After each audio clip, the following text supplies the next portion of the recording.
অষ্টম শ্রেণীর ছাত্রছাত্রীদের আমার এই অঙ্কের ক্লাসে স্বাগত জানাচ্ছি। আজকে আমরা কোষে দেখি 11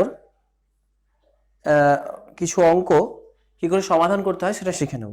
একদম প্রথমে চলে আসছি একের দাগের অঙ্ক।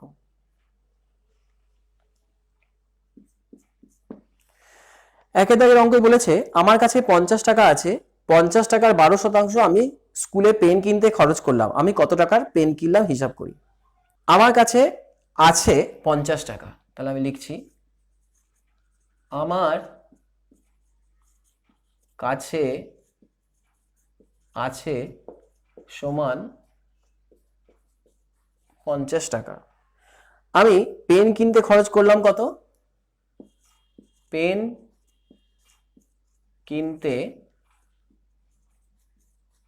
খরচ করলাম কত বলেছে? 50 টাকার 12%। তার মানে আমরা লিখব কি 50 টাকার 12%। টাকা ছিল 50 আর খরচ করছি 50 টাকার 12%। তাহলে এখানে দেখো 50 টাকার মানে টাকা এর এর চলে আসছে, তাহলে আমি কি করতে পারি 50 টাকা গুণিত চিহ্ন দেব আর 12% মানে কি 100তে 12 কাটাকুটি করব। দেখো 50 2 2 6। প্রশ্নটা কি ছিল? পেন কিনতে কত খরচ করলাম? উত্তর হচ্ছে পেন কিনতে আমি 6 টাকা খরচ করলাম। তোমরা আবার উত্তরটা লিখে দিতে পারো। বিদেশ থেকে একটি মেশিন এখানে আনতে 120% কর দিতে হয়। যদি মেশিনটির দাম বিদেশে 3 লাখ টাকা হয় তবে কর দেওয়ার পরে এখানে দাম কত হবে হিসাব করে লিখি। তাহলে প্রথমে আমি লিখব কি 2 এর দাগের অঙ্ক। প্রথমে লিখব মেশিনটির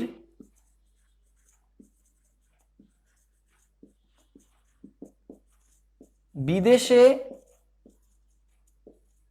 দাম কত বলেছে? 3 লাখ টাকা।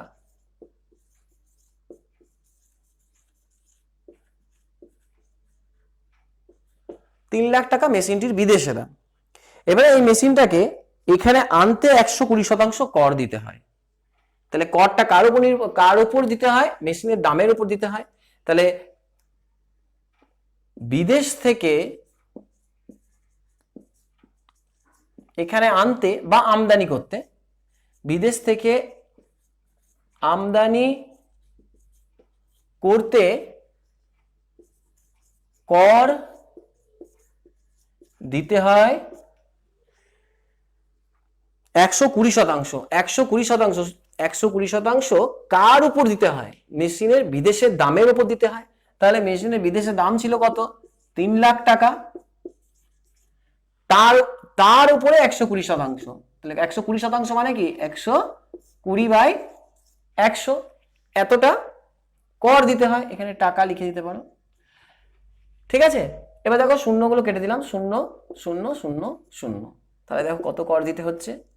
4টে 0, 12 3 36। তার মানে 3,60,000 টাকা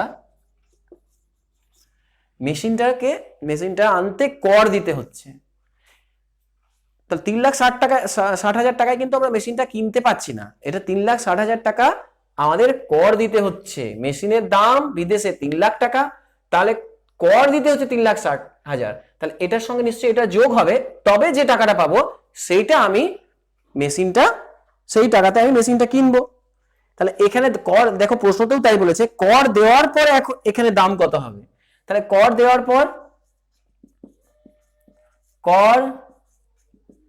দেওয়ার পর এখানে মেশিনের দাম 3 লাখ টাকা, বাইরে যদি হতো 3 লাখ টাকা, আর বিদেশ থেকে যেহেতু এখানে এনেছে তাহলে একটা ট্যাক্স দিতে হয়েছে, কর দিতে হয়েছে, 3,60,000 টাকা কর দিতে হয়েছে। তাহলে এইটা প্লাস এইটা, তাহলে আমরা যোগ করব 3 লাখ যুক্ত 3,60,000।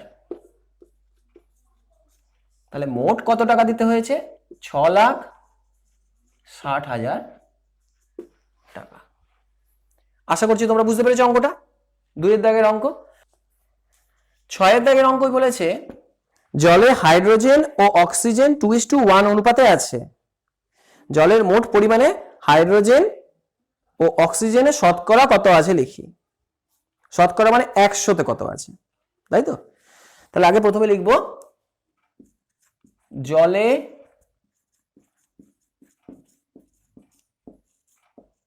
হাইড্রোজেন ও অক্সিজেনের অনুপাত কত আছে, 2:1। এবারে বলেছে জলের মোট পরিমাণে হাইড্রোজেন অক্সিজেন শতকরা কত আছে। শতকরা যখনই বলছে তার মানে 100তে কত আছে জানতে চাইছে।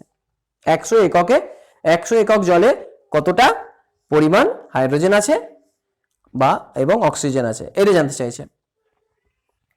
তাহলে দেখো এখানে হাইড্রোজেনের আনুপাতিক ভাগার কত, হাইড্রোজেনের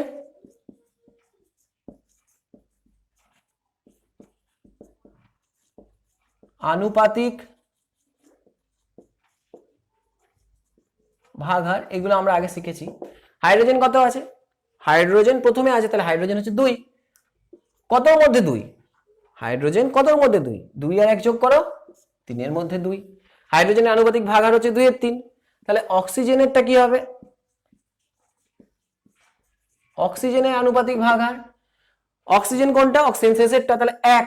তাহলে 1 উপরে কতর মধ্যে, 2 আর 1 যোগ করো 3। টোটাল কত আছে, এই হাইড্রোজেন আর অক্সিজেন যোগ করে তবে তো জলটা তৈরি হচ্ছে, তাহলে 2 আর 1 যোগ করলে তবে জল হবে। তাহলে মোট জল হচ্ছে 3, 3 এর মধ্যে 2 ভাগ হচ্ছে হাইড্রোজেন, 3 এর মধ্যে 1 ভাগ হচ্ছে অক্সিজেন।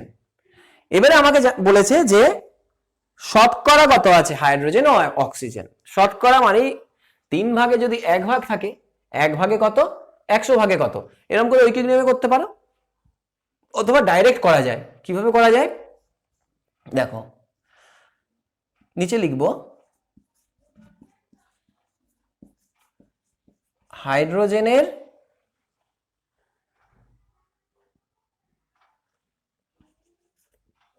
শতকরা পরিমাণ কত, 100তে, তাহলে 2/3 গুণিত 100 করব, শতকরা মানে 100 দিয়ে গুণ। তাহলে এবার দেখো কাটাকুটি যদি করি, কাটাকুটি যদি করি আমরা কত পাবো, কাটাকুটি করা যাচ্ছে না, তাহলে এটা হয়ে যাচ্ছে দেখো 200/3। 200/3 মানে 200 কে ভাঙো, 3 6 18, 2 0 3 6 18, 2, তাহলে 66/2/3।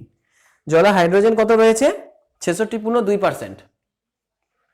ঠিক আছে, এরপর ঠিক একই রকম দেখো অক্সিজেনের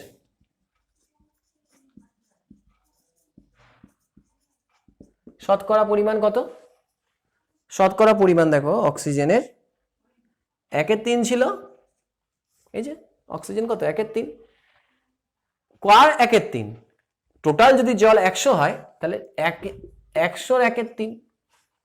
ঠিক আছে, 3 আর 100 কাটাকুটি করা যাচ্ছে না, সেম জিনিস, তাহলে 100/3, এই 100/3 কে যদি আমি ভাঙি তাহলে কত হবে, 33.13। তাহলে একটা বের হলো 66.2/3, হাইড্রোজেনের শতকরা পরিমাণ 66.2/3 আর অক্সিজেনের শতকরা পরিমাণ কত, 33.13। বোঝা গেছে, এই দুটো যোগ করলে দেখবে 100 বের হচ্ছে। আরেকবার বলে দিচ্ছি এই অঙ্কটা, জলে হাইড্রোজেন অক্সিজেন অনুপাত বলে দিয়েছে, আমরা লিখেছি হাইড্রোজেন অক্সিজেন অনুপাত।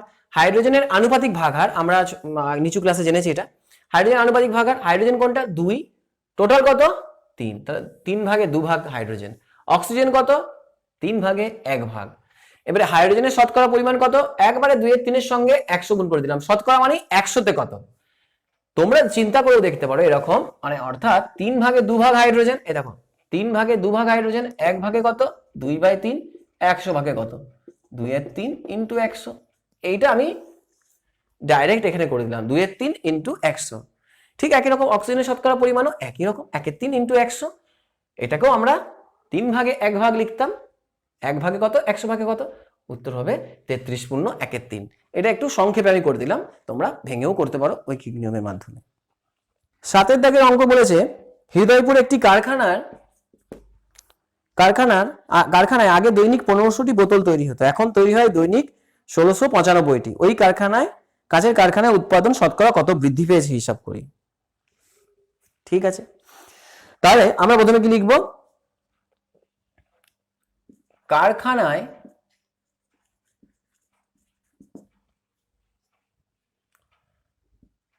আগে কি তৈরি হতো? বোতল তৈরি হতো। বোতল তৈরি হতো কটি? 1500টি। কারখানায় এখন বোতল তৈরি হয় কত? বলেছে 1695টি।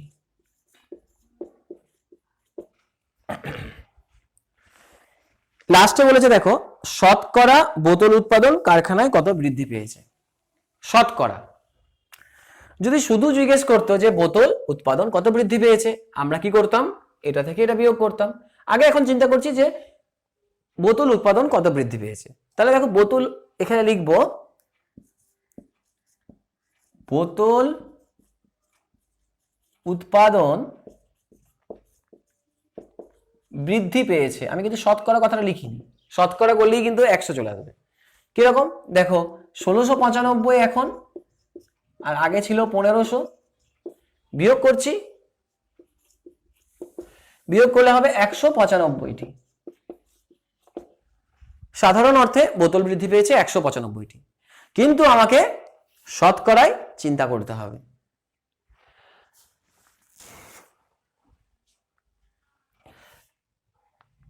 একশো 95টি কটি বোতলের সাপেক্ষে বৃদ্ধি পেয়েছে?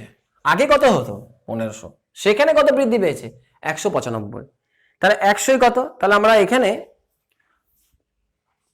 যদি ঐকিক নিয়মে করি তাহলে কি লিখতে পারি? যে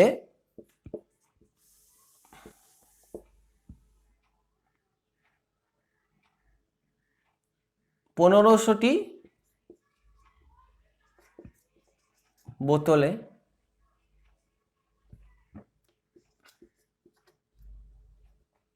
উৎপাদন বৃদ্ধি পায় কটি? 195টি। তাহলে একটিতে কত? শতকরা যেহেতু জানতে চেয়েছে, 195/1500, আর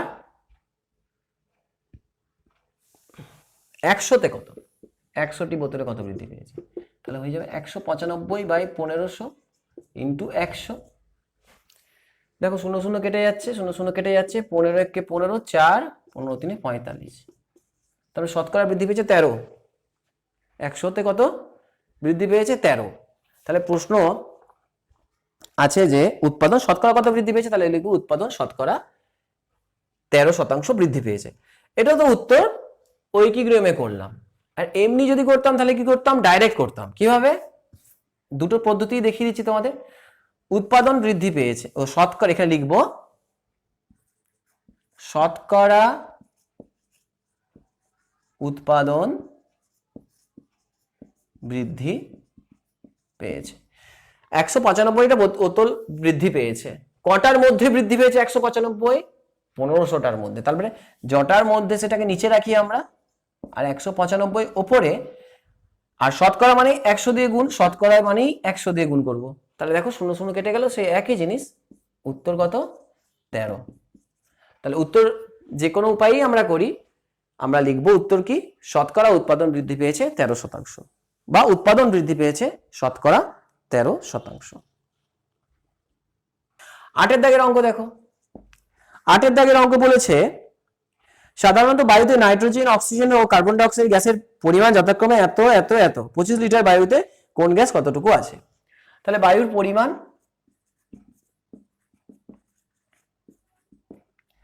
বা বায়ুর পরিমাণ না, বায়ুর আয়তন। বায়ুর আয়তন কত? 25 লিটার। ঠিক আছে, এবারে 25 লিটারে নাইট্রোজেন কত আছে?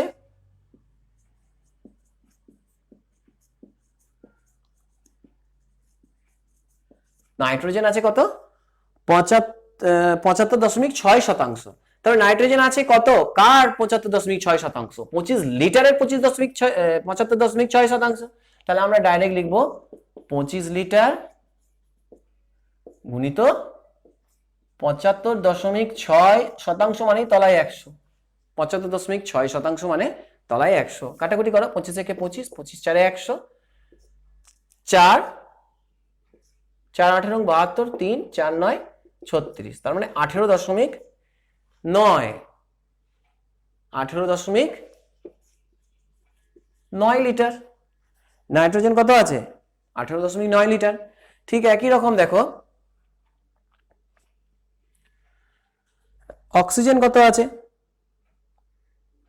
অক্সিজেন আছে 23.04%। তাহলে লিখবো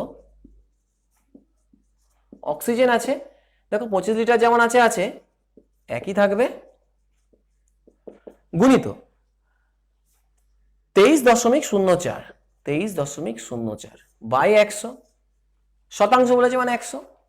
কাটাকুটি একই সিস্টেম, 25 একে 25, 25 4 100, কাটাকুটি 4 5 20, 3 4 7 28, 2 6 24, তার মানে 5.76 লিটার। এটা হয়ে গেল অক্সিজেন। নাইট্রোজেন হয়ে গেল, অক্সিজেন হয়ে গেল। এরপর হচ্ছে কার্বন ডাইঅক্সাইড, একই সিস্টেম।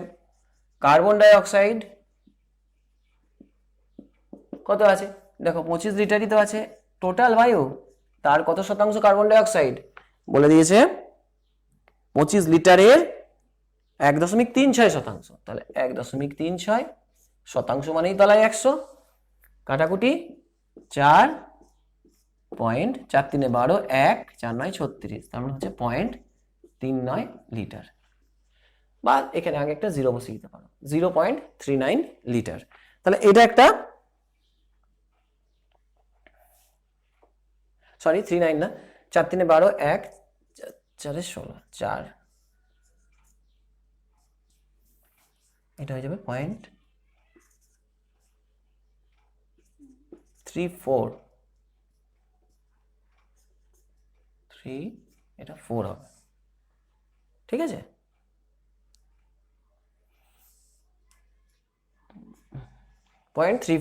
তাহলে 0.34 লিটার।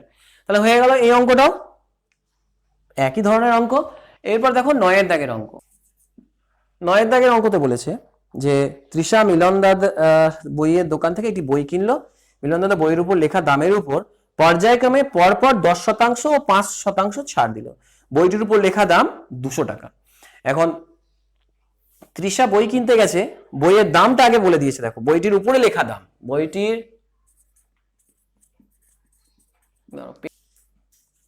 উপর লেখা দাম, বইটির উপর লেখা দাম কত বলেছে 200 টাকা। আমরা দেখেছি বইয়ের উপর যে দাম থাকে বা কোনো প্রোডাক্টের উপর যে দাম থাকে তার উপর একটা ছাড় দেওয়া হয়, 10% হোক 5% হোক, দোকানে যখনই বই কিনতে যাবে তখনই দেখবে বই কিনে বা অন্য কিছু কেন ছাড় দেয়। তাহলে ধরছি বলে দিয়েছে বইটার দাম লেখা রয়েছে 200 টাকা। এবার বলছে যে দুটো ধাপে ছাড় দিল, একবার প্রথম ধাপে দিল 10% আর তারপরে আবার দিল 5%। তাহলে প্রথমে 10%, প্রথম ধাপে কত ছাড় দেওয়া হয়েছে, বইটিতে ছাড় দেওয়া হয়, প্রথম ধাপে বইটিতে ছাড় দেওয়া হয় কত শতাংশ, 10%। 10% কার উপর ছাড় দেওয়া হয়, লিখিত মূল্যের উপর, যেটা লেখা রয়েছে লেখা দাম। তাহলে 200 টাকা আমি একবার ডাইরেক্ট লিখে দিলাম, 200 টাকা গুণিত 10% মানেই 10/100। কাটাকুটি হয়ে গেল, 10 একে 10, 10 10 100, আর দেখো শূন্য কেটে গেল। তাহলে কত টাকা ছাড় দেওয়া হচ্ছে, প্রথম ধাপে ছাড় দিল 20 টাকা। দেখো প্রথম ধাপে বলেছে 10%, ভালো করে বুঝবে, দুবার ছাড় দেওয়া হয়েছে, প্রথম ধাপে দেওয়া হয়েছে 10%। তাহলে প্রথম ধাপে 10% ছাড় দিলাম কত, 20 টাকা। দাম ছিল কত লেখা 200, তাহলে 200 থেকে 20 টাকা বিয়োগ করো, তবে না প্রথম ধাপে বইটায় ছাড় দেওয়ার পর দাম কত সেটা জানতে পারবো। তাহলে নিচে লিখবো প্রথম ধাপে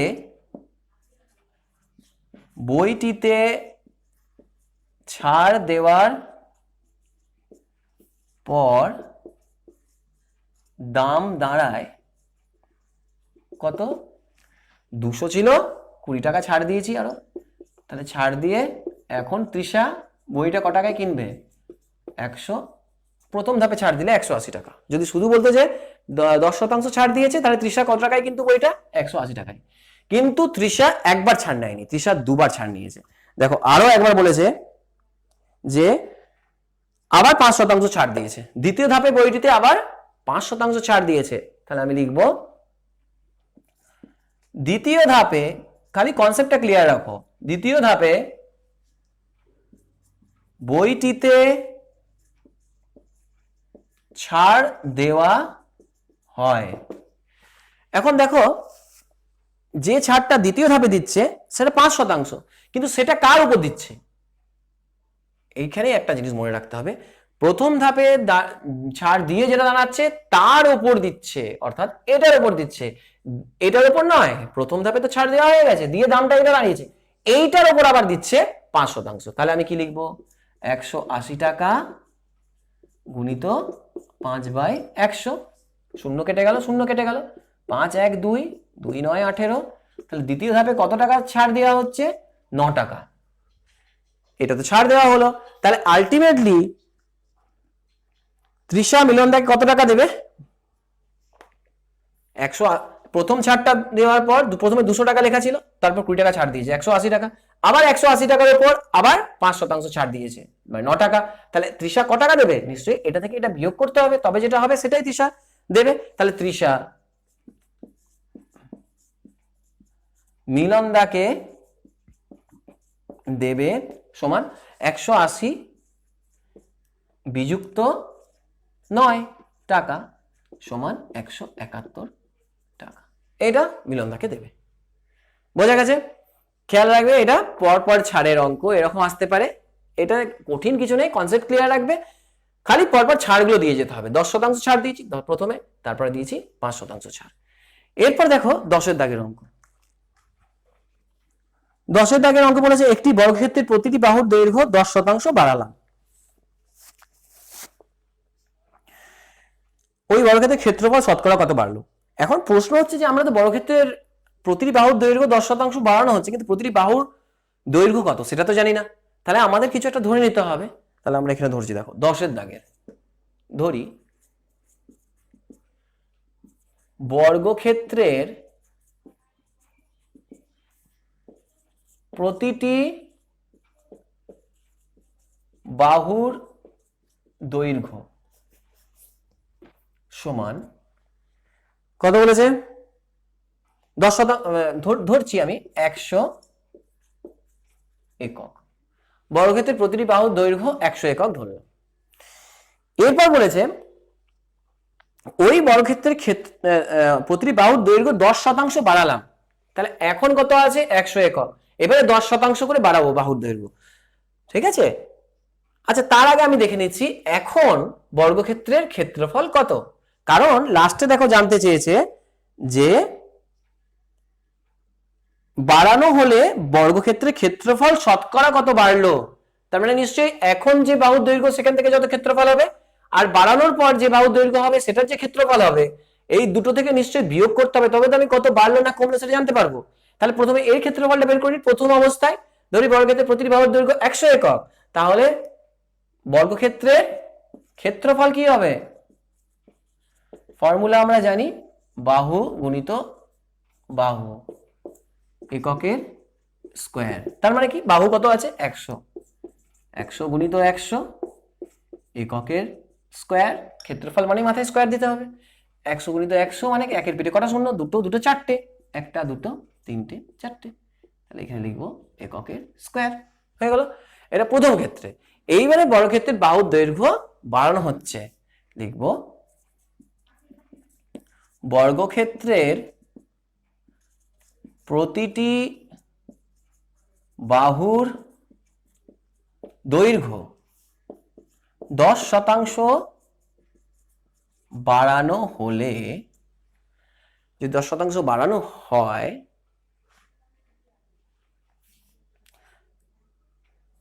তাহলে কি হবে? তাহলে বাহুর দৈর্ঘ্য কত বাড়বে? তাহলে বাহুর দৈর্ঘ্য বাড়বে। 100 একক ছিল, কত শতাংশ বাড়াচ্ছি? 10%। তার মানে কি শতাংশ মানে 10% মানে 10/100, 100 100 কেটে গেল, তার মানে কত বাড়লো? 10 একক। প্রথমে কত ছিল? 100 একক, বাড়ছে কত? 10 একক।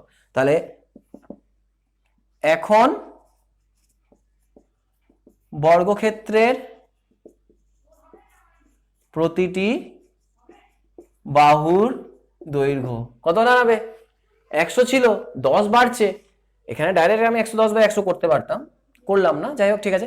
100 থেকে আরো 100 আরো 10 বাড়ছে, তাহলে আমি এখানে করলাম কি 100 যুক্ত 10 একক। তার মানে দেখো 110 একক। এটা কি দাঁড়ালো? বর্গক্ষেত্রের প্রতিটি বাহুর দৈর্ঘ্য দাঁড়ালো। আর আমরা আগে কি বের করেছি? বর্গক্ষেত্রের ক্ষেত্রফল বের করেছি, তাই না? তাহলে এই যে ক্ষেত্রফল বেরোলো, এবার এখানেও একটা ক্ষেত্রফল বেরোবে। এখন বর্গক্ষেত্রের ক্ষেত্রফল কত? এখন ক্ষেত্রফল কত? দৈর্ঘ্য, বাহুর দৈর্ঘ্য বাড়ানোর পর ক্ষেত্রফল কত? বাহু গুণিত বাহু এককের স্কয়ার। ঠিক, বাহু কত আছে এখন? কত বাহুর দৈর্ঘ্য? 100 একক, 110 একক, 110 গুণিত 110 এককের স্কয়ার। 11 11 121, কটা শূন্য আছে? দুটো শূন্য, এককের স্কয়ার। তাহলে এখন বর্গক্ষেত্রের ক্ষেত্রফল হলো 12,100 এককের স্কয়ার। একদম প্রথমে যখন আমরা বাহুর দৈর্ঘ্য বাড়াইনি তখন ছিল 10,000 এককের স্কয়ার। বর্গক্ষেত্রের ক্ষেত্রফল বাড়লো না কমলো? নিশ্চয়ই বাড়লো। দেখো 12,100 নিশ্চয়ই বাড়লো। তাহলে আমরা নিচে লিখব বর্গক্ষেত্রের ক্ষেত্রফল বাড়লো। কি লিখবো? 12,100 বিযুক্ত 10,000 এককের স্কয়ার। কত বাড়লো? বিয়োগ করো, তাহলে বেরিয়ে যাবে। দেখো 2,100 এককের স্কয়ার, এতটা বাড়লো। এরপরে হচ্ছে প্রশ্নতে কি বলেছে? প্রশ্নতে বলেছে কতটা বাড়লো সেটা জানতে চাইনি, জানতে চেয়েছে শতকরা কত বাড়লো। যদি শতকরা মানে 100তে কত বাড়লো, এইটা বাড়ছে কততে?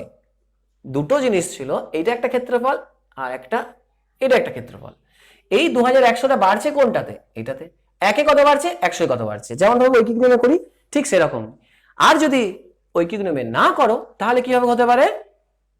2,100টা বাড়ছে কোনটাতে? এইটাতে। 50-এ 10 পেয়েছে কোনটা? 10 পেয়েছে 50-এ কোনটাতে? যেটা টোটাল সেটাতে। তাহলে 2,100টা বাড়ছে কততে? 1 লাখে। তাহলে আমরা এখানে লিখব বর্গক্ষেত্রের ক্ষেত্রফল বাড়লো 2,100 বেড়েছে। শতকরায় জানতে চেয়েছে 2,100 বেড়েছে এটাতে। তাহলে আমি লিখবো 1-এর পিঠে 4টে শূন্য গুণিত 100।